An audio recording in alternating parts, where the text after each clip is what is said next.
ओम वक्रतुंड महाकाय सूर्यकोटि समप्रभा निर्विघ्नं कुरु मे देवी सर्वकार्येषु सर्वदा जी महाराज की जय।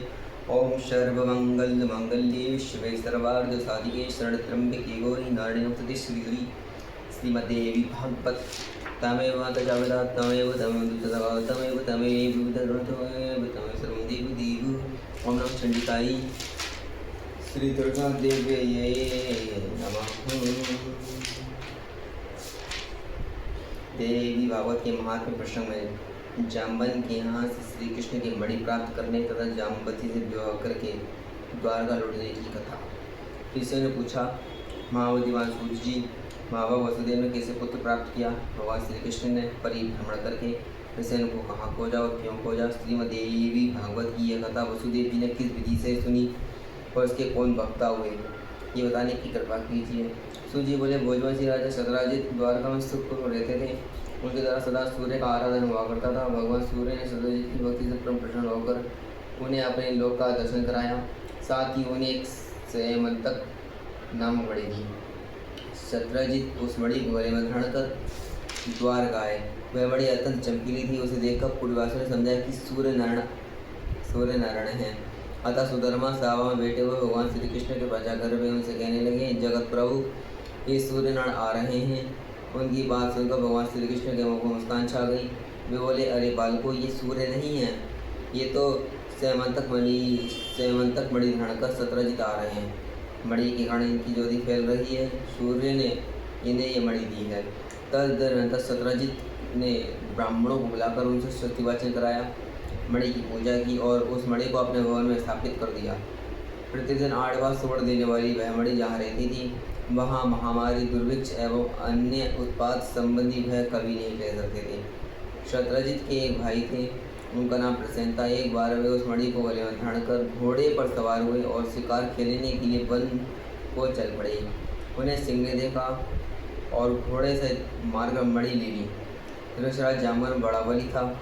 उसने देखा सिंह मणि लिए हुए है, अतः बिल के द्वार पर ही सिंह को मारकर उसने मणि छीन ली और उसे अपने पुत्र को खेलने के लिए दे दिया।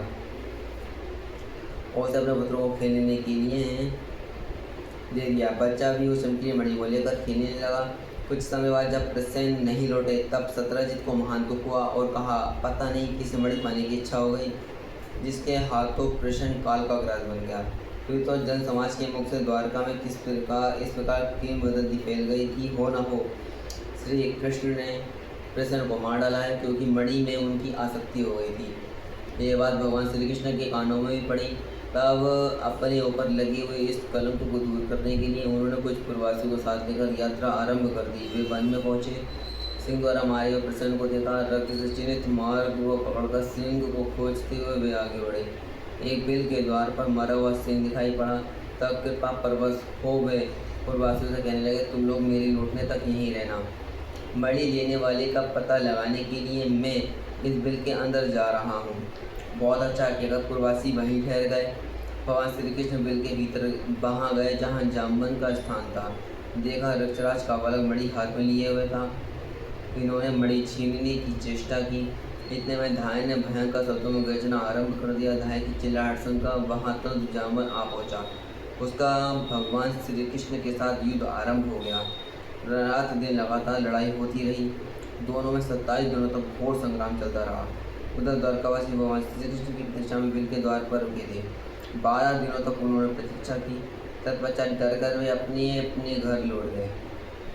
पहुँचने पर आरंभ से अंत तक सारा समाचार कह सुनाया। सुनकर सबको महान कष्ट हुआ। अब वे शतराजित की निंदा करने लगे। अपने पुत्र की एक कष्ट कहानी महाभाग वसुदेव के कानों में भी पड़ी। परिवार सहित वे शोक सागर में डूबने उतराने लगे।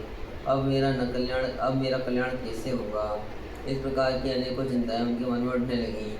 इतने में देवर्षि नारद जी ब्रह्मलोक से वहाँ पधारे। वसुदेव जी उठकर खड़े हो गए।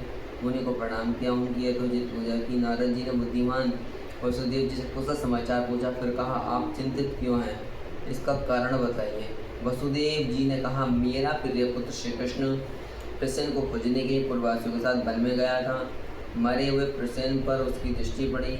बिल के द्वार पर देखा कि प्रसेन को मारने वाला सिंह भी मरा पड़ा है।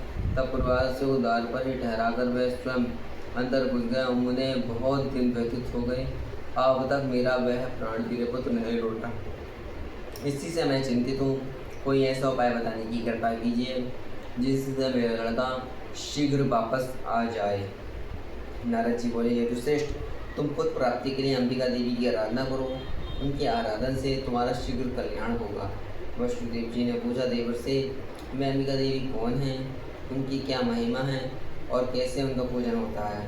भगवान ये बताने की कृपा कीजिए। नारद जी बोले, महाभाग वसुदेव, अंबिका देवी के संपूर्ण महात्म्य को विशद रूप से कौन कह सकता है? मैं संक्षेप से कुछ कहता हूँ, सुनो।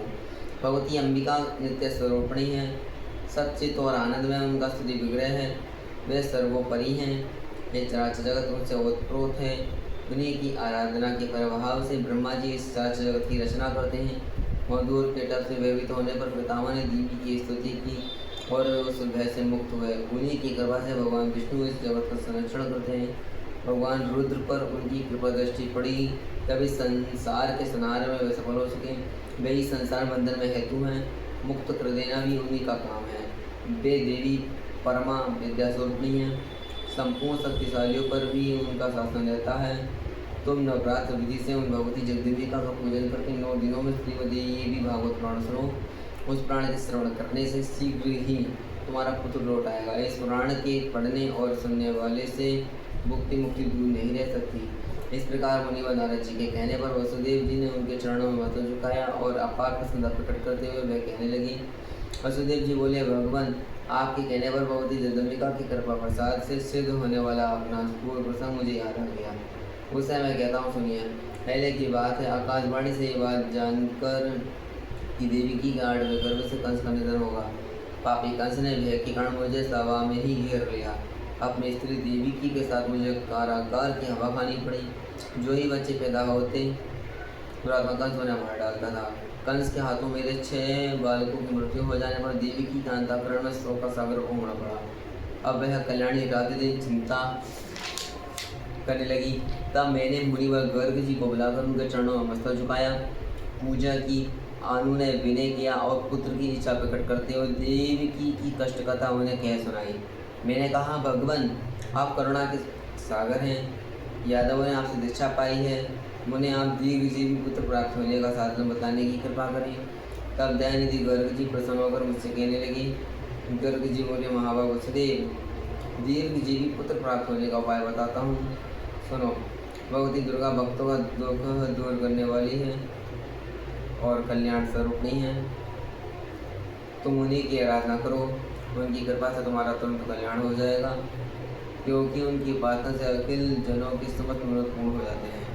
भगवती दुर्गा में भक्ति रखने वाले मनुष्यों को जगत में कुछ भी दुर्लभ नहीं है। मुनि के यूँ कहने पर हम पति पत्नी दोनों के हृदय में अपार हर्ष छा गया।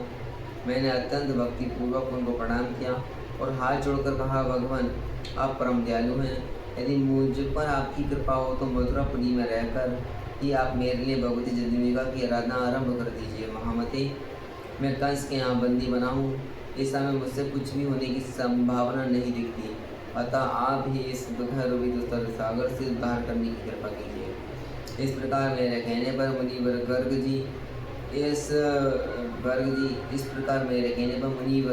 प्रसन्न होकर बोले, वसुदेव, तुम मेरे अति प्रेम पात्र हो, अतः तुम्हारे कल्याणार्थ मैं अवश्य यत्न करूँगा। फिर तो मेरे प्रेम पूर्वक प्रार्थना करने पर मुनिवर गर्ग जी भगवती जगदम्बिका की आराधना करने के लिए कुछ ब्राह्मणों को साथ लेकर विंध्य पर्वत पर चले गए। वहाँ पहुंचकर वे भक्तों के मनोरथ पूर्ण करने वाली जगन्माता के जप और पाठ में संलग्न होकर उनकी आराधना करने लगे। अनुष्ठान संपूर्ण होने पर आकाशवाणी हुई, मुने, मैं प्रसन्न हूँ, तुम्हारा कार्य अवश्य सिद्ध होगा। पृथ्वी का भार दूर करने के लिए मैंने श्री विष्णु को आदेश दिया है। वसुदेव के यहाँ देवी के गर्भ से वे अपना अंशताप ग्रहण करेंगे।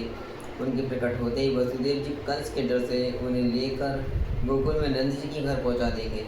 साथ ही यशोदा जी की कन्या को ले जाकर अपने यहाँ आए हुए कंस को दे देंगे और कंस उस कन्या को जमीन पर दे मारेगा।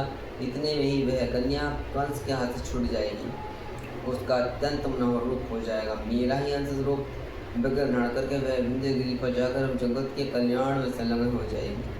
इस प्रकार आकाशवाणी सुनकर मुनिवर गर्ग जी ने भगवती जगदम्बिका को प्रणाम किया अत्यंत प्रसन्न होकर वे मथुरापुरी में आए। मैंने उनके मुख से दीपी का वरदान सुना। सुनते ही हम पति दोनों को बड़ी ही प्रसन्नता हुई। मेरे हृदय में आनंद का समुद्र उमड़ पड़ा।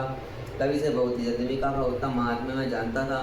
देवर से आज भी आपके मुखारबिंद से वही महात्म्य मैं सुन रहा हूँ। अतः प्रभु आप ही मुझे श्रीमद्देवी भागवत सुनाने की कृपा कीजिए। देवर से आप दया के सागर हैं। मेरे सौभाग्य से ही आपका यहाँ पधारना हुआ है। वासुदेव जी का गाथन सुनकर नारद जी प्रसन्न हो गए। शुभ दिन और शुभ नक्षत्र में उन्होंने कथा आरंभ कर दी। कथा की निर्विघ्न समाप्ति के लिए अनेकों ब्राह्मण नवाण जप करने लगे।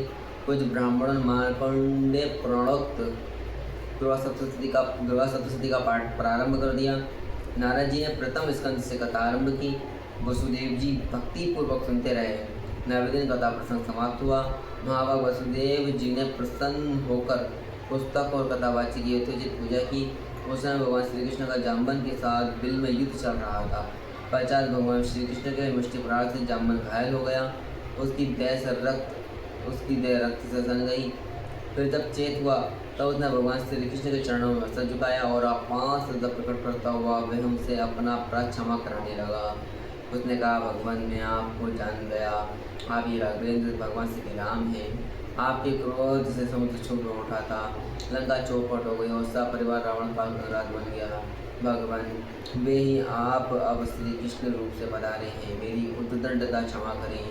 प्रभु मैं सब तरह से आपका सेवक हूँ। उचित आज्ञा देने की कृपा करें। जाम्बन की बातों का जगत में भगवान श्री कृष्ण ने कहा है, रक्षराज हम मणि के लिए यहाँ बिल में आए हैं। फिर तो रक्षराज जाम्बन ने प्रतिपूर्व भगवान श्री कृष्ण की पूजा की। अपनी कन्या जाम्बती का उनके साथ विवाह कर दिया और मणि भी सौंप दी।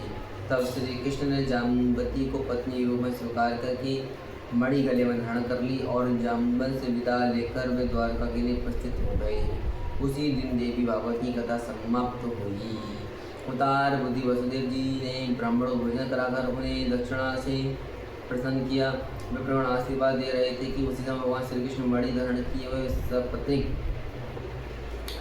पत्नी के साथ वहां पहुंचे। भारे से श्री कृष्णचंद्र को वहां पधारे देख कर वसुदेव प्रवृत्ति जितनी रोकते सबके नेत्र आनंद के आंसू से डबडबा गए और हृदय में हर्ष की बाण सी आ गई। तदनंतर देवर्षि नारद जी भगवान श्री कृष्ण के आगमन से हर्षित हो श्री कृष्णचंद्र और वसुदेव जी से आज्ञा लेकर ब्रह्म सभा को चल दिए। भगवान श्री हरि का जो ये चरित्र है उसके प्रभाव से अपयश शांत हो जाता है। शुद्ध चित्त होकर निर्मल भक्ति के साथ जो इसे पढ़ता अथवा सुनता है वह पूर्ण सुखी हो जाता है। जगत में उसकी अभिलाषा अधूरी नहीं रह सकती और अंत में वह अवागमन से मुक्त हो जाता है। बोलो जगदम्बा मैया की जय।